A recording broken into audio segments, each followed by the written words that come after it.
베트남 여성분들이 인기가 많은 이유는 아무래도 결혼을 전제로 만남을 갖고 2세 계획을 세우고 있으시기 때문에 조금 외모적으로 한국인과 비슷했으면 좋겠다 이런 니즈가 있으세요, 남성분들이. 근데 이제 동남아 국가 중에서는 베트남 여성분들이 가장 이제 피부톤도 한국인과 유사하고 생김새도 좀 비슷하기 때문에 베트남 여성분들에 대한 선호가 좀 높고.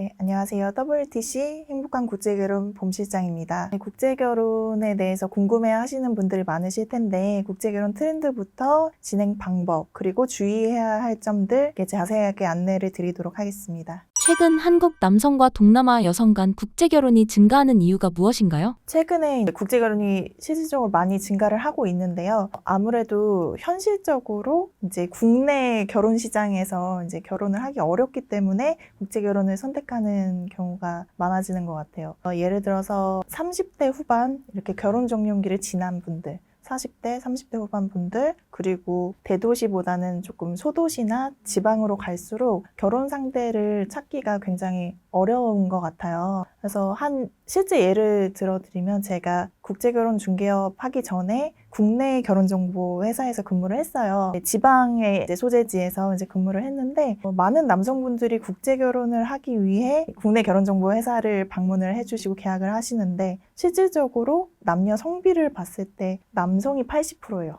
그래서 이제 그 중에서도 평범하신 프로필들은 사실 결혼까지 이어지는 게 쉽지가 않으셨고요. 그리고 시간이 지난 후에 그분들이 국제결혼을 하시는 모습을 보면서 저도 처음 이렇게 관심을 갖게 되었어요. 그래서 실질적으로 결혼 상대를 찾는 게 굉장히 어려운 게 현실이고요. 이제 실제로 20대 후반, 30대 초반 이렇게 결혼 적령기 전에 좀 일찍 국제결혼을 선택하시는 회원님들이 계셔서 저도 궁금해서 여쭤봤어요. 왜 이렇게 빨리 국제결혼을 선택하셨어요? 라고 물어보니까 30대 중반 정도 결혼 적령기가 되어도 나는 한국 여성들이 원하는 그 기준에 맞출 자신이 없다. 그래서 차라리 조금 일찍 국제결혼을 선택을 해서 나와 마음을 맞는 사람과 함께 일도 같이 하고 가정을 좀 함께 꾸리고 싶다. 이렇게 얘기를 하시더라고요. 그래서 이런 사실 결혼에 있어서 아직까지 대한민국은 남성의 경제적인 부담감이 좀 더 크잖아요.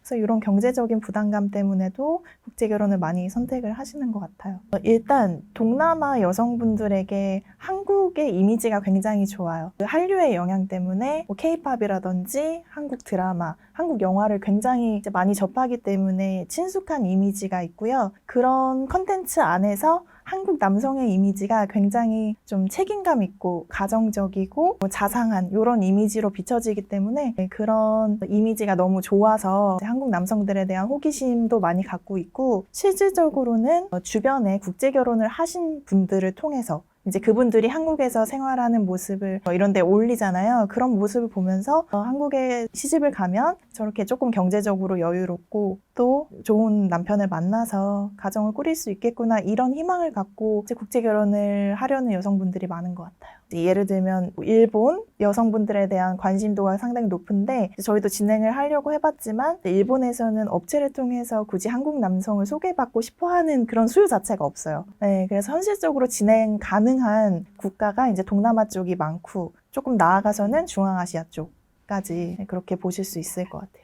가장 선호도가 높은 국제결혼 국적은 어느 나라인가요? 국적은 베트남이 압도적으로 많은 것 같아요. 일단 베트남 여성분들이 인기가 많은 이유는 조금 아무래도 결혼을 전제로 만남을 갖고 2세 계획을 세우고 있으시기 때문에 조금 외모적으로 한국인과 비슷했으면 좋겠다 이런 니즈가 있으세요, 남성분들이. 근데 이제 동남아 국가 중에서는 베트남 여성분들이 가장 이제 피부톤도 한국인과 유사하고 생김새도 좀 비슷하기 때문에 그런 2세 걱정 때문에 베트남 여성분들에 대한 선호가 좀 높고, 그리고 현실적으로 말씀을 드리면 다른 국가들에 비해서 국제결혼을 하려는 여성의 수가 굉장히 압도적으로 많아요. 다른 데서는 50명, 100명이 있다고 치면 이제 베트남에서는 1000명, 2000명이 있는 거예요. 그러다 보니까 내가 원하는 나와 잘 맞는 여성을 만날 가능성이 높기 때문에 베트남으로 가시는 분들도 많고 그리고 시스템적으로도 워낙 진행을 많이 하기 때문에 좀 더 안전하고 남성들 입장에서는 조금 더 유연한 이렇게 뭐 교제를 해볼 수도 있고 뭐 이런 식으로 좀 시스템적으로 남성분들한테 좋은 것 같아요. 네. 아무래도 여성분들이 기본적으로 좀 한국에 대한 관심도가 높고 이해도가 있기 때문에 조금 다른 국가에 비해서는 진행했을 때 잘 맞는 부분도 많고 한국과 동일하게 유교 문화권이에요, 베트남도. 그래서 기본적으로 조금 가족 중시 여기고 부모님 이제 공경하고 이런 좀 가치관적인 부분이 잘 맞기 때문에 그런 게 이제 결혼 생활에도 좀 긍정적인 영향을 미치는 것 같아요. 요즘 국제 결혼을 선택하는 연령대나 직업군의 변화가 있나요? 과거에는 보통 이제 40대 중반에서 뭐 50대 중반 요 정도 나이대 분들이 제일 많았다고 해요. 근데 요즘에는 30대 후반에서 40대 중반 정도 이 나이대 회원님들이 가장 많은 것 같아요. 과거에는 국제 결혼은 농촌에서 이제 결혼을 하지 못해서 어쩔 수 없이 필연적으로 선택을 해야 되는 결혼이라고 생각을 했다고 하면 요즘에는 한국 여성들도 볼 거야. 근데 나는 좀 더 폭넓게 국적 상관없이 이제 더 다양한 사람들을 만나고 싶다라는 그 마음으로 결혼 방식의 하나의 옵션 사항으로 생각을 하시는 분들이 많은 것 같아요.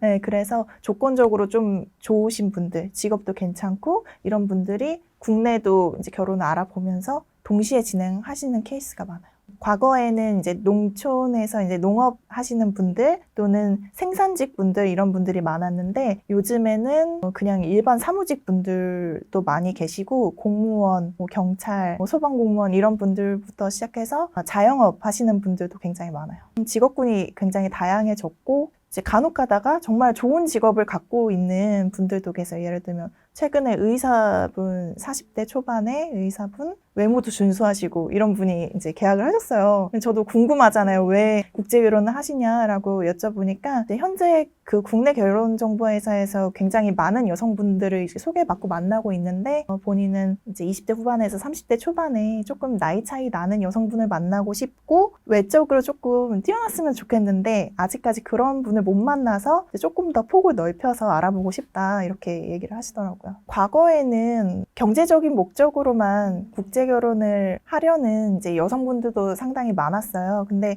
요즘에는 당연히 뭐 경제적인 부분도 영향을 미치겠지만 그것보다는 정말 한국이라는 국가에서 살고 싶고 그리고 한국인 남성을 만나고 싶고 이런 욕구 때문에 국제 결혼을 선택하는 여성들이 많아요. 그래서 실질적으로 재산이 많고 재력이 있는 남성보다 재력이 없더라도 연령대가 낮고 착실한 느낌을 주는 남성분들을 선택하는 케이스도 많아요. 그러니까 경제적인 부분 때문에만 국제 결혼을 선택하는 게 아니라는 게 좀 많이 변화한 것 같아요. 과거와 비교했을 때 최근 국제 결혼의 매칭 방식이나 중점 기준에는 어떤 변화가 있나요? 과거에는 어떤 식으로 진행을 했냐면 현지에 가요. 현지에 가서 즉흥적으로 이제 여성분들을 소개를 받고 그분들 중에 가장 마음에 드는 분을 한 분을 선택을 해서 이제 결혼식의 다음날 치르고 이렇게 오는 방식으로 굉장히 빠르게 속성으로 진행을 했다고 하면 요즘에는 조금 서로 알아보는 기간을 갖고 신중하게 결혼을 결정을 하자 이런 추세로 바뀌어서 저희 회사 같은 경우에는 이제 만나기 전에 프로필을 확인하고 영상통화까지 하고 이제 카톡을 연결해요. 그래서 장거리 연애하는 것처럼 매일 뭐 영상통화도 하고 대화하고 그런 식으로 이제 한두 달 정도 알아보고 이제 현지에 만나러 가거든요. 근데 그렇게 하게 되면은 말이 안 통하는데 어떻게 대화를 해요? 어떻게 영상통화를 해요? 이렇게 의문을 가지시는데 보통 이제 화면을 켜놓고 채팅으로 소통을 해요. 영상통화를 하실 때는. 근데 그렇게 뭐 1시간에서 많으면 2-3시간 이렇게 매일매일 대화를 하시는 커플들도 있고 그리고 영상통화를 하고 대화를 하시면서 내가 어떤 환경에서 살고 있고 앞으로 결혼하게 되면 어떤 집에서 살게 될지 내가 무슨 일을 하고 있는지 그리고 뭐 가족들에 대해서 소개를 하는 그런 시간도 가질 수 있고 굉장히 많이 서로를 알아보고서 만나기 때문에 즉흥적으로 만남을 갖고 결혼을 결정하시는 분들보다는 훨씬 잘 살 가능성이 높죠. 이 교제를 하다가 중간에 좀 진정성이 없는 것 같거나 나와 맞지 않는 상대인 것 같아서 교제를 종료하시는 분들도 많아요. 근데 이게 속성 결혼이었다고 하면 이미 두 분은 결혼을 하셨겠죠. 그렇기 때문에 좀 더 신중하게 알아보고 결정을 하시기 때문에 이제 결혼 생활을 잘 유지하시는 가능성이 높습니다. 보통 1차적으로는 프로필을 이제 남성분들이 열람을 할 수가 있어요. 그래서 보시면서 이제 내 기준에 맞는 여성분들을 저한테 매칭 신청을 하는 방식이거든요. 그래서 그런 것들을 보면서 저도 우리 회원님이 어떤 분을 마음에 들어 하는구나 이런 데이터가 쌓이면은 역으로 괜찮은 분이 있을 때 추천을 드리기도 하고요. 네, 그렇게 진행을 하고 있습니다. 좀 한국인이랑 외모가 비슷했으면 좋겠다고 이렇게 얘기하시는 분들이 많아서 조금 피부톤이 하얗신 분을 좋아하시고요. 조금 여성스럽고 조신한 느낌이 드는 분들을 좋아하세요. 국제결혼 업체는 대부분 한국 남성과 외국인 여성을 소개를 하고 있어요. 근데 문의는 많이 오세요. 여성분들이 혹시 외국인 남성은 소개 안 해주시나요? 이렇게 문의는 오는데 실질적으로 이제 수요나 공급 이런 측면에서 아직까지는 조금 진행하기는 어렵지 않을까 생각을 하고 있어요. 예전에 한번 미국 남성이랑 한국 여성을 진행했던 케이스가 하나 있는데 누군가는 이제 업체에 이제 진행 비용을 내고 진행을 해야 되는데 이제 미국 남성들은 그렇게 할 생각이 없는 것처럼 보여졌어요. 그리고 이제 한국 여성들도 이제 좀 미국 남성이어도 경제적으로 괜찮고 뭐 여러 가지를 이제 보다 보니까 실질적인 매칭은 어렵지 않나 생각합니다. 결혼 후 한국에 정착한 동남아 여성들이 가장 많이 겪는 문화적 충격은 무엇인가요?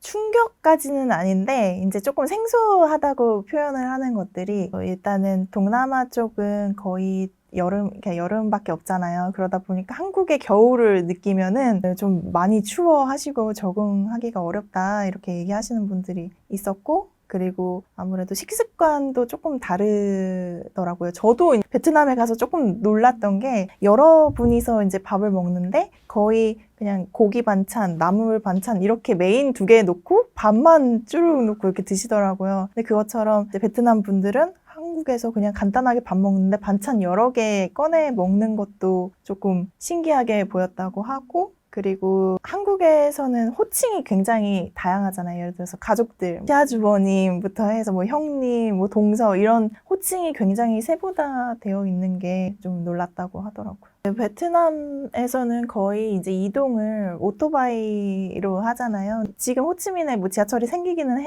했는데 이제 그 교통편이 한국은 워낙 이제 잘 되어 있다 보니까 이제 오토바이나 차 없이도 이제 편하게 이동할 수 있고 그런 점을 좋아하는 것 같고 그리고 이제 통신이나 이런 것도 워낙 잘 되어 있으니까 실제로 베트남은 비 많이 오거나 뭐 정전 있거나 이러면은 통신이 아예 안 되고 그러거든요. 50대 이상 고령의 남성도 국제 결혼이 가능한가요? 50대 남성분들도 많이 진행을 하고 있고요. 그리고 간혹가다 60대 넘는 분들도 진행을 하세요. 근데 이제 체크를 해야 되는 것은 조금 이제 퇴직을 하시거나 또는 퇴직을 이제 앞두고 있기 때문에 퇴직을 하셨을 때 그 이후에 이제 가족을 이제 잘 경제적으로 이제 문제가 없으신지 준비가 잘 되어 있으신지도 확인을 해야 되고 그리고 건강 상태도 이제 건강하신지 여부 이런 것도 확인을 해야 되고 마지막으로는 어떤 마음으로 국제 결혼을 하고 싶으신지 그런 것도 같이 확인을 해서 얘기를 들어보고서 결정을 해야 될 것 같아요.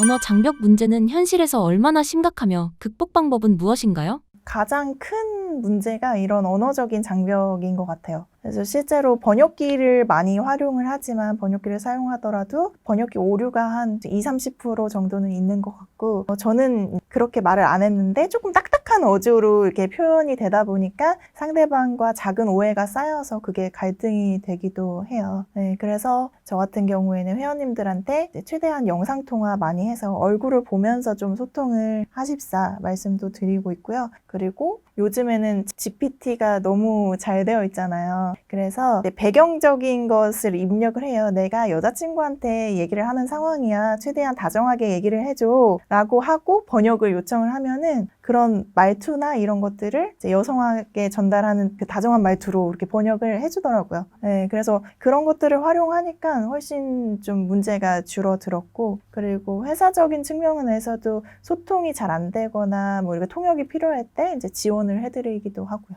외국인 직원들이 있어서 영상통화나 뭐 이런 걸로 이제 오해가 생겼던 점들을 얘기를 하면서 정확하게 통역을 해주고 그리고 베트남 여성분이 문화적인 차이 때문에 이해를 못하는 부분을 한국인이 설명을 하는 것보다는 그래도 같은 베트남 사람이 이해를 시키는 게 더 좋아서 그런 부분도 같이 안내를 드리고 있어요. 예를 들면 이제 처음에 신부님 한국에 오시면 가장 많이 싸우게 되는 이유가 경제관념에 대한 차이가 조금 있는 것 같아요. 이제 한국은 조금 계획적으로 이렇게 월급을 받으면은 저축하고 보험료 내고 뭐 이런 식으로 생활을 하는데 이제 우리 신부님들은 쓰라고 돈을 주면은 한 달 동안 써야 되는데 하루아침에 다 써버리고 막 이래요. 그래서 우리 와이프는 경제관념이 하나도 없는 것 같아요. 이런 걸로 많이 싸우는데 이제 일단 베트남은 그렇게 저축을 하는 개념 자체가 그렇게 익숙하지가 않아요. 익숙하지가 않고 화폐도 다르고 물가도 다르기 때문에 그런 거에 대한 좀 충분한 이해가 필요한데 그런 거 없이 그냥 돈을 줘버리고 썼다는 이유로 남편은 구박을 하고 이제 와이프는 잘 모르겠는데 구박하고 화내니까 이제 그게 서운해서 이렇게 싸웠던 경우가 있어요.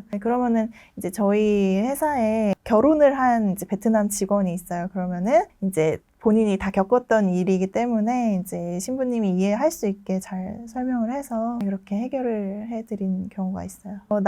남성분도 하고 싶은 얘기를 일단은 들어드려야 돼 하고 이제 한국에서는 문화가 어떻고 남편은 어떻게 하기를 원하는지 이제 얘기를 전달을 해주고 이제 여성분이 같이 통역해드리고 그래서 그리고 그런 자료 같은 거를 좀 디테일하게 보여주세요라고 말씀드렸어요. 그냥 구두로 나는 생활비 매달 고정 비용 얼마 들어가 이렇게 얘기하지 말고 실질적으로 들어가는 비용을 정리해서 한번 보여주시라. 네, 그렇게 해서 서로 많은 소통을 해서 해결을 하죠. 외국 여성들의 기대와 한국 사회의 현실 사이에서 가장 큰 간극은 무엇인가요? 일단 여성분들이 국제결혼을 결심을 하게 되는 그 이유 중에 하나도 한국에 대한 이미지, 드라마나 영화 뭐 이런 걸로 보면서 조금 이상이 높아진 케이스가 많아요. 한국 가면은 나도 저렇게 살 수 있겠지 이렇게 꿈꿔왔던 것과 그리고 내가 SNS에서 시집 잘 간 친구가 살았던 그 환경과 내가 지금 살고 있는 그 환경이 달라버리면은 조금 괴리감을 느끼면서 적응하기 힘들어하는 경우도 많더라고요. 그렇기 때문에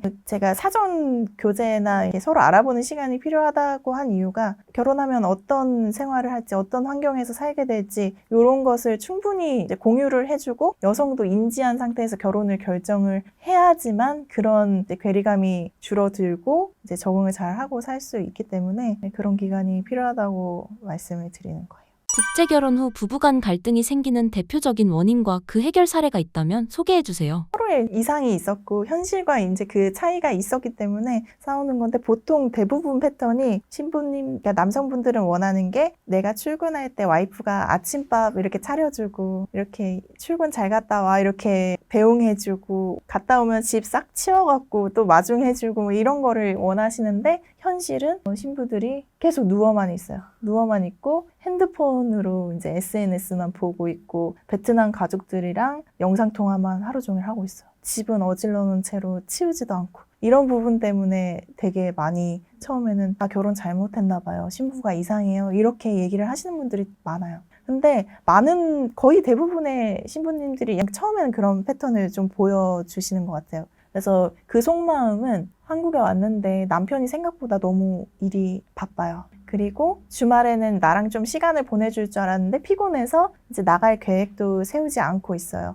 그리고 나는 나가고 싶은데 말이 안 통하니까 나가지도 못하고 좀 심리적으로 많이 위축이 되고 답답하니까 이제 계속 그 베트남 고향 사람들이랑 소통을 하고 이렇게 보고 무기력하게 있는 거죠. 그럴 때는 이제 6개월, 1년 정도는 남성분이 정말 다 내려놓고 이 여성 나 하나 보고 온 거잖아요. 그렇기 때문에 어질러져 있는 거 답답하고 왜 누워 있는지 모르겠고 해도 그냥 정말 인내심을 갖고 이제 계속 잘 해주다 보면은 여성분들이 하나씩 바뀌기 시작해요. 네, 그거는 공통적인 패턴인 것 같아요. 네, 그래서 언어적인 부분도 남성분이 많이 도와주고 하루에 한 번이라도 밖에 외출을 할 수 있게 같이 산책이라도 나가든지 저녁을 먹으러 간다든지 그런 노력을 계속 꾸준히 해주셔야 돼요. 한국에 들어오기 전에 기초 한국어 시험을 합격을 해야지만 한국에 들어올 수가 있어요. 네, 그래서 이제 기본적인 것은 교육을 다 시켜서 오는데 이제 들어오면은 어느 정도 수준이냐면 오늘 날씨가 좋네요. 뭐 식사하셨어요? 요 정도 이제 기본 수준이에요. 그래서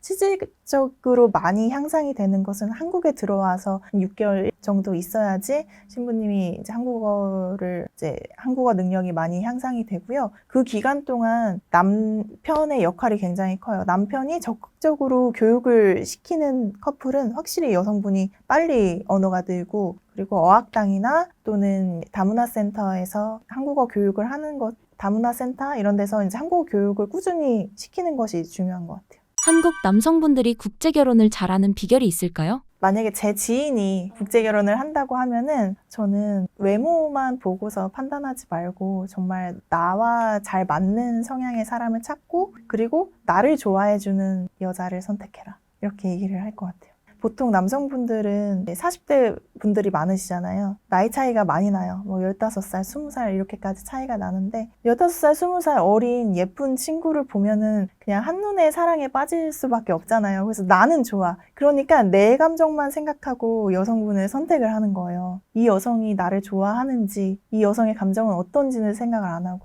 네, 그것보다는 서로 이제 호감이 있고 결혼에 대한 진정성이 있는 상태임을 확인을 하고서 결혼 선택하는 것이 굉장히 중요하다. 네. 베트남 여성과 국제 결혼을 진행할 때 발생하는 총 비용은 어느 정도인가요? 일단 업체마다 금액이 조금 다를 수는 있는데요. 일반적으로 비용을 세 가지로 나눠서 설명을 드릴게요. 업체에 주는 업체 진행 비용이 있고, 그리고 신부님이 한국어 공부를 하기 위해 들어가는 어학당, 기숙사, 뭐 신부님 용돈 그런 부분이 있고 마지막으로는 베트남의 전통 혼례라는 게 있어요. 그 비용을 세 가지를 묶으면 이제 토탈 금액이 나와요. 근데 업체 진행 비용은 보통 1,200에서 1,600만 원 사이 정도 되고요. 그리고 뭐 기숙사 어학당 비용 저희 회사 기준으로는 이제 4개월 뒤 해서 한 180만 원 정도 받고 있고 이제 그 기간 동안 신부님이 직업을 그만두고 기숙사에 들어와서 한국어 공부를 하기 때문에 생활을 할 수 있게 생활비를 줘야지 돼요. 그래서 한 7, 8개월 동안 매달 한 250달러에서 300달러 정도 용돈을 주셔야 되는 부분이 있고요. 그리고 이제 마지막으로 전통 혼례라는 것을 하게 되는데요. 초혼 여성분들이면 거의 다 하고요. 좀 간단하게 말해서 마을 잔치 한다고 생각을 하시면 돼요. 그래서 신부님 고향에서 이렇게 천막 쳐놓고 테이블 깔아놓고 크게 잔치를 하고 하객들 초청해서 그렇게 드레스도 입고 사진도 찍고 공연도 보고 이런 식으로 진행이 되고요. 요 비용이 정해진 건 없어요. 우리나라에서 결혼식 할 때 비용도 천차만별인 것처럼 정해진 것은 없지만 일반적으로는 보통 한 적게는 뭐 400만 원에서 많게는 뭐 800만 원 요 정도 사이 정도로 형성이 되어 있는 것 같고 그래서 토탈 금액을 말씀을 드리면 적은 비용으로 진행하시는 분들은 2천 중반 정도 그리고 많게는 3천 정도 이제 예산을 잡으시면 그 안에서 진행이 가능하실 거예요. 처갓집에 매달 지원을 해드려야 되냐 결혼 이후에 지원을 해드려야 되는지가 궁금하신 거잖아요. 10명이 결혼을 하면 그런 것을 요구하시는 신부님이 한 2명 정도 돼요. 근데 이 2명은 실질적으로 부모님이 연로하셨거나 또는 어린 형제들이 너무 많아요. 그래서 이제 실질적으로 도움을 줘야 되는 환경인 분들이 있고요. 이제 나머지 8분들은 그냥 명절이나 생신 때 정도 챙겨주면 된다라고 얘기하시는 분들이 많아요. 근데 뭐 매매혼이다 뭐 이렇게 많이 얘기를 하시잖아요. 매달 뭐 돈을 주기 때문에 매매혼이다 라고 하시는데 저는 그렇게 생각을 안 하는 게 한국도 만약에 처갓집이 정말 어렵고 뭐 홀어머니시고 이러면은 용돈을 매달 드릴 수도 있는 부분이 반대로 남편 집이 그러면은 그렇게 드릴 수 있는 거라고 저는 생각을 하거든요. 네, 그렇기 때문에 그것은 그런 상황을 투명하게 얘기를 하고 남성도 그런 부분에 대해서 경제적 부담이 없다고 하면은 전 문제는 안 된다고 생각을 해요. 비용 외에도 반드시 고려해야 하는 행정 절차나 법적 조건은 어떤 것이 있나요? 결혼을 하는 데는 이제 제한은 없지만 이제 한국에 들어오는 결혼 동거 목적의 사증을 발급을 받아야지만 한국에 들어올 수가 있는데요. 그 사증 발급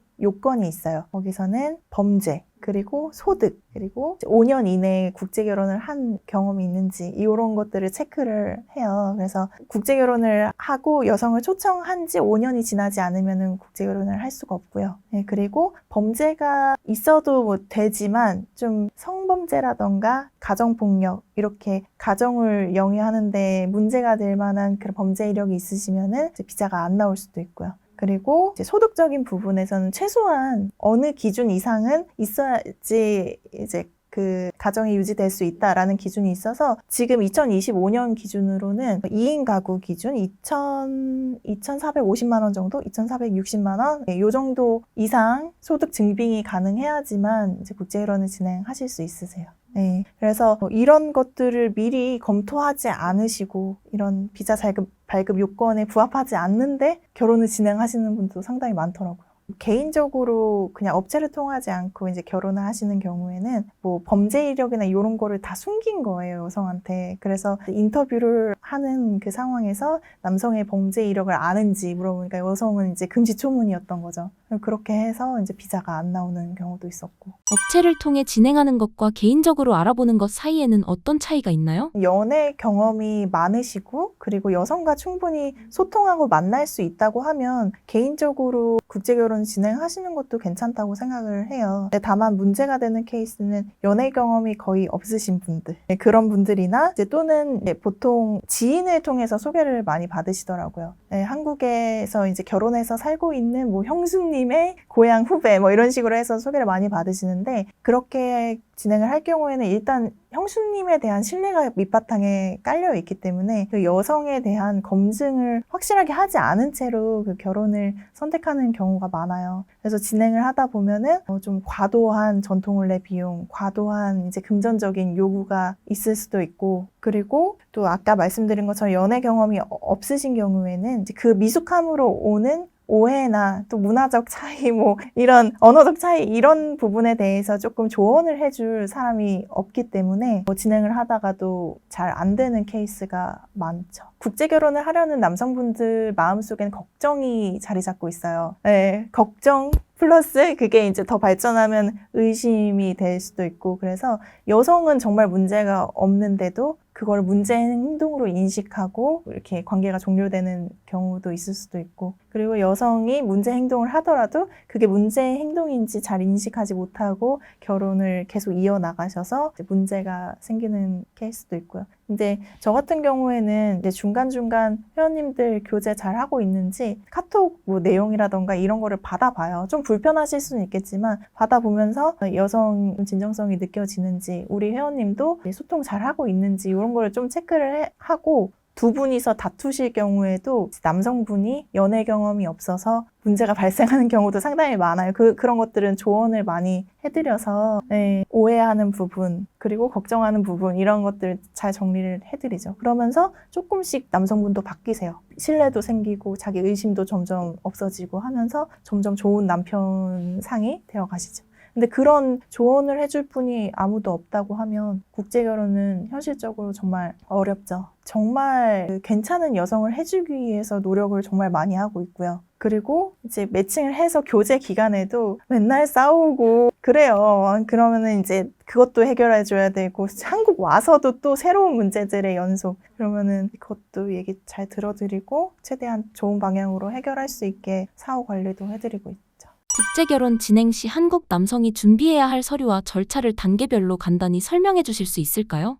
일단 처음에는 남성에 대한 신상을 확인할 수 있는 정보, 예를 들면 혼인관계 증명서나 범죄 경력 회보서, 그리고 건강검진 진단서, 그리고 재직증명서, 이런 신원을 확인할 수 있는 서류를 바탕으로 해서 이제 서류를 준비해서 여성분한테 보여드리고, 그리고 여성분도 범죄 서류, 그리고 미혼증명서라고 해서 미혼임을 증명하는 서류, 그리고 건강검진 진단서, 이렇게 같이 서로 공유를 해서 확인을 하고 나서 진행을 하고 있고요. 그렇게 해서 이제 결혼 이후에는 양국의 혼인신고가 들어가요. 그래서 베트남 먼저 혼인신고가 들어가고, 베트남 서류가 접수되고 나서 이제 남성은 신부 고향까지 가서 같이 서명을 해야지 혼인신고 완료가 되고요. 그리고 이후에 이제 한국 혼인신고 진행이 되고, 이제 양국 혼인신고까지 마치고 신부가 한국어 합격증까지 나오게 되면은 그때 이제 비자 신청을 할 수가 있어요. 근데 비자 신청을 할 때는 아까 말씀드린 것처럼 범죄, 그리고 그 결혼 5년 이내에 국제결혼 한 적이 있는지,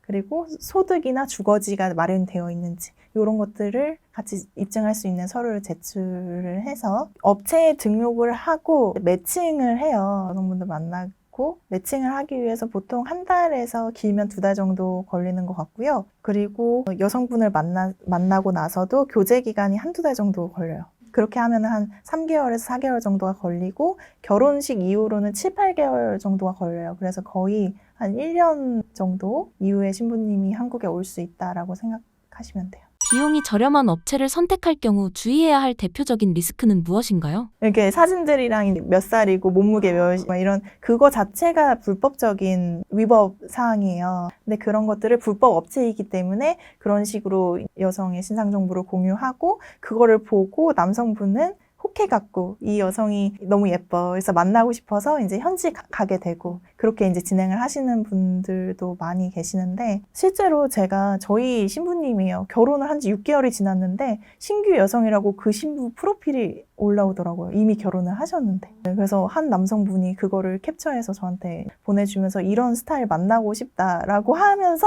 제가 그거 올라온 걸 알게 된 거예요. 그러니까 약간 미끼식으로 해서 예쁜 여성들 사진을 그렇게 공유를 하고 남성과 계약을 하고, 그럼 그 진행 과정에서 남성은 전혀 법적인 보호를 받을 수가 없겠죠. 불법 업체니까. 그리고 이제 처음에는 저렴한 비용을 앞세워갖고, 한국 정식 업체에선 이 정도 비용이지만 이 반값에 할 수 있어요 라고 해서 가면은 실질적으로 진행을 하는 내내 추가 비용, 재혼이시잖아요. 초혼 여성 만나려고 그러면 돈 더 내세요.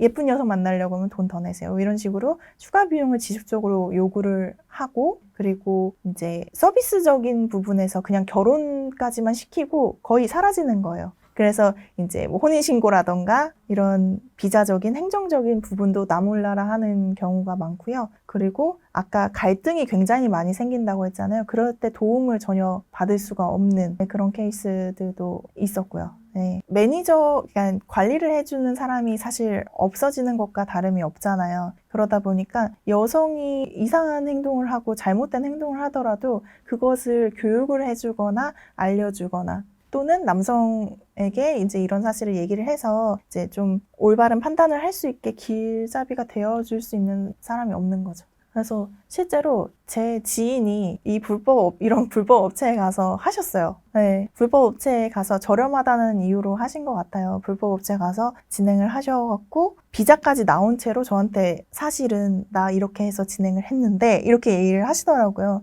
했는데 여성이 문제가 있는 것 같아. 그때 와서 얘기를 하셨어요. 근데 그때까지 이미 3천만 원이 넘는 돈을 여성 집에 준 상태였어요. 근데 정상적인 업체를 이용했다고 하면 여성이 그런 행동을 했을 때는 그건 용납이 안 되는 거거든요. 근데 이미 비자까지 다 나온 채로 얘기를 하셔서, 그래도 저는 멈추라고 했어요. 지금 여성 데려오시면은 앞으로 국제결혼 5년 동안 못 하신다. 이 여성은 데려와도 문제가 생길 가능성이 크다라고 했지만 데려오셨죠. 그리고 한 달 만에 다시 돌아갔어요.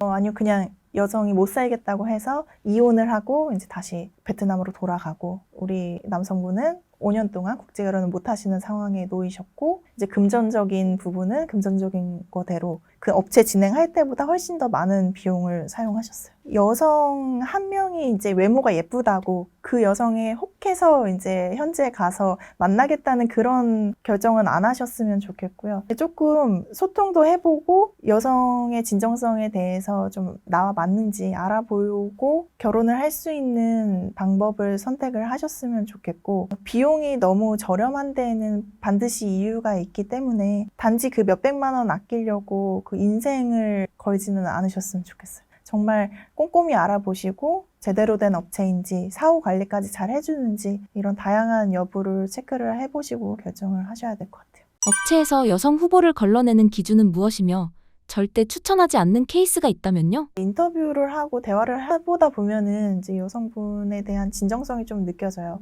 예를 들어서 어린 친구들이 많다 보니까 정말 그냥 호기심에 그냥 한번 이렇게 국제결혼을 신청하는 친구들도 있어요. 이제 그런 분들은 이제 조금 현실적으로 진행을 하다 보면은 마음을 바꾸는 경우도 있고, 그렇기 때문에 그런 분들은 진행을 하지 않고 있고요. 그리고 서류 준비 같은 것을 시켜요. 예를 들면 미혼 증명서나 뭐 건강검진, 범죄 이런 서류를 준비를 하라고 시키는데 차일피일 미룬다든지 또는 업체와의 연락을 잘 받지 않는다든지 이렇게 조금 의심 가는 행동이 있는 여성들도 프로필을 삭제를 하고 있고요. 그리고 가족의 동의를 얻지 않은 채로 그냥 독단적으로 국제결혼을 결정하시는 여성분들이 있어요. 그러다 보면은 나중에 그게 가족이 너무 반대를 해서 못하겠다 이렇게 변심을 하는 경우가 있어서 저희는 진행을 할 때 부모님의 동의까지 다 확인을 하고서 그렇게 진행을 하고 있어요. 국적 취득 목적으로 접근하는 사례는 실제로 얼마나 되며 어떻게 예방이 가능한가요? 현실적으로 국적을 취득하는 게 그렇게 쉽지가 않아요. 일단 2년 이상 한국의 혼인 상태를 유지하면서 거주를 해야 되고, 그리고 굉장히 난이도 높은 인터뷰를 합격을 해야지 되고요. 그래서 실제로 결혼하신 분들 얘기를 들어보면 따려고 하면 최소 3년에서 5년 정도는 걸린다라고 해서 사실 국적을 목적으로 국제결혼을 하는 분들은 많지 않은 것 같고, 오히려 그냥 한국에서 체류하면서 일을 하고 싶어서 한국 입국을 목적으로 이용하시는 분들은 정말 뭐 극소수지만 있는 것 같아요. 보통 남성분들이 걱정하시는 거예요. 입국하고 바로 가출을 하면 어떻게 해요? 이런 질문 되게 많이 하시거든요. 그런 케이스에 대해서 말씀을 드리면요. 첫 번째는 방금 말씀드린 것처럼 입국을 목적으로 결혼을 이용한 케이스.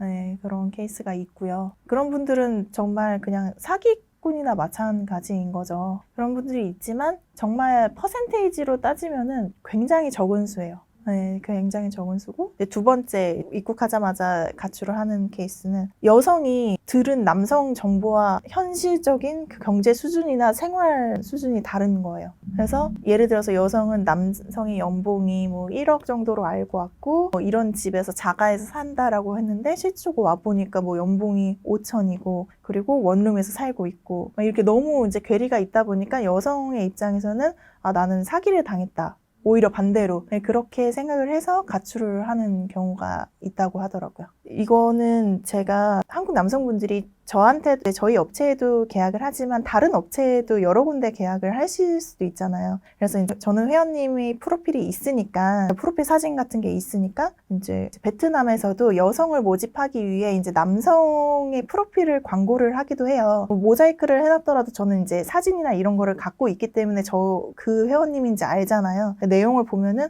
원래 이분이 연봉이 5천만 원이에요. 근데 그 광고에는 1억 2천으로 나가고 있더라고요. 그런 업체들이 있어요. 그러니까 남성의 의도와는 상관없이 그 베트남에 있는 업체에서 그런 식으로 여성을 모집이 훨씬 쉽잖아요. 남성 소득이 높으면. 그렇게 이제 사기를 쳐갖고 결혼을 시켜서 그게 추후에 문제가 되는 케이스도 있었어요. 남성은 그렇게 얘기를 한 적이 없고 본인의 상황을 다 알고서 결혼을 한 줄 알았는데 여성의 입장에서는 그 내용이 다르니까. 그렇기 때문에 제가 그 교제를 계속 강조를 드리는 게 어떤 환경에서 사는지, 어떤 일을 하는지, 또는 이제 연봉에 대한 뭐 얘기나 뭐 생활비 이런 거에 대한 것도 교제를 하면서 충분히 얘기를 할 수 있는 부분이잖아요. 그렇게 서로 소통을 하시고 나서 결혼을 하시는 게 그래서 좋다. 저는 제 눈에는 조금 보이는 것 같아요. 여성분들이 남성분을 진짜로 좋아하는지 이런 게 얼굴 표정에서부터 대하는 태도, 연락의 빈도 이런 기타 등등 여성의 행동을 보면은 그 여성의 진정성이 느껴져요. 근데 그런 것들을 생각하지 않고 나의 감정만 내가 좋다고 이제 결혼을 선택하는 경우에는 이제 문제가 생길 수 있죠. 그러니까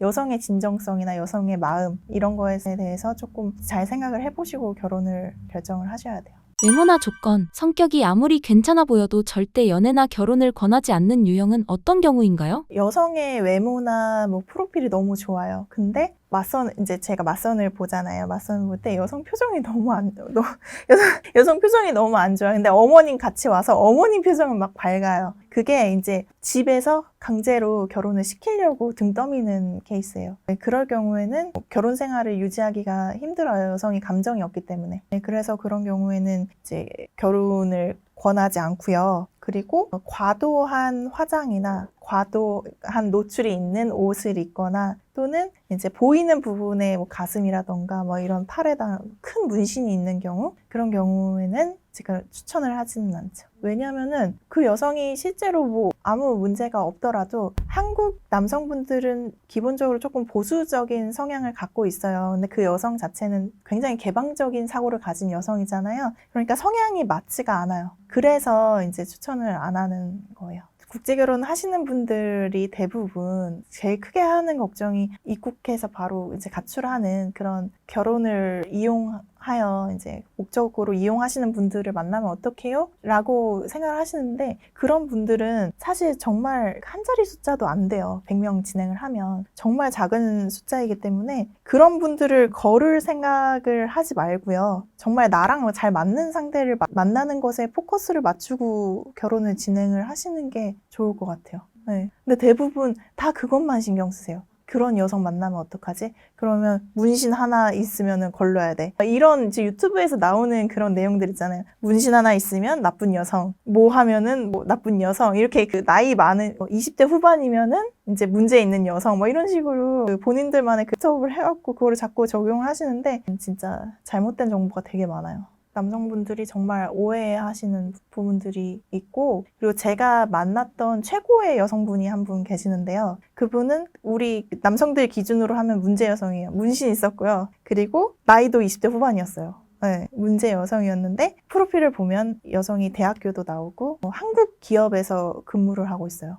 되게 똑똑하신 분이에요. 그리고 영어도 잘하시고 한국어도 조금 하세요. 거기다가 부모님은 임대 사업 하시고 어머님은 선생님의, 남동생은 대학교 다니고 언니도 선생님, 뭐 이런 식으로 해서 집안 자체가 중상층 이상이셨던 분이에요. 근데 그런 분이 있으셨는데 처음에 회원님이 프로필 보고 문신 있다고, 문제 있다고, 싫다고 하셨는데 결국에는 이제 인연이 되셔갖고 결혼하셨는데 정말 너무 똑똑하고 괜찮으신 여성분이어서 기억에 남는 것 같아요.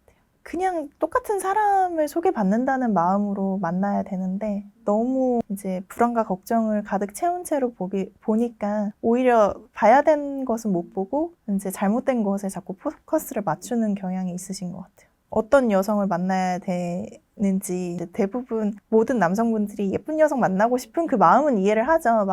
이해를 하는데 나와 좀 어울리는 여성을 만나는 게 정말 현명하신 것 같아요. 마지막으로 구독자분들께 한 말씀 부탁드립니다. 요즘 이제 국제결혼에 대해서 상당히 많은 관심을 갖고 계신데요. 업체 선정을 할 때도 이제 굉장히 자세하게 알아보시고 좋은 업체를 선택하셨으면 좋겠고, 일단 순간의 감정보다는 나와 잘 맞는 상대인지 최대한 알아볼 수 있는 방식으로 해서 서로를 알아보고 진행을 하셔서 행복한 가정을 이루셨으면 좋겠습니다.